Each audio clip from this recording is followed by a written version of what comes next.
আশুরার সময় 2টা রোজা রাখতে বলেছেন।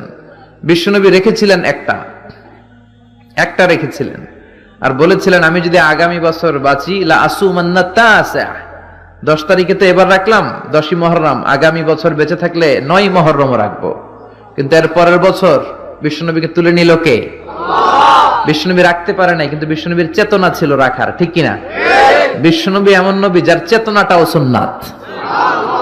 আমরা সুন্নাহ বলতে বিশ্বনবীর কথাগুলোকে বুঝি না, বিশ্বনবীর কথাগুলা সুন্নাত, বিশ্বনবীর আদেশগুলা সুন্নাত, বিশ্বনবীর নিষেধগুলা সুন্নাত। হাত্তাল হারাকাত ওয়াস সাকানাত, তিনি যে নড়তেন এটাও সুন্নাত, তিনি না নড়ে চুপ হয়ে যে বসে থাকতেন এটাও সুন্নাত। বিশ্বনবী যে ঘুমাতেন ওইটাও সুন্নাত। আল্লাহু আকবার। এজন্য বিশ্বনবীর সুন্নাহর উপর বেশি বেশি আমল করতে হবে। রাজি আছেন? সুন্নাহ আমল করলে বেদাত বিদুরিত হবে। আল্লাহ সহিহ সমাজ দান করুক।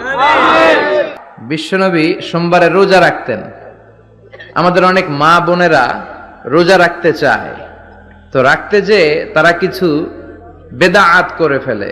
যত জায়গায় যতটা সুন্নাহ আছে ওই সুন্নাহ সরায় ফেললে ওই জায়গায় বেদাত ঢুকে, ঠিক কিনা? আমাদের মায়েরা শবে মেরাজের রোজা রাখে। শবে মেরাজের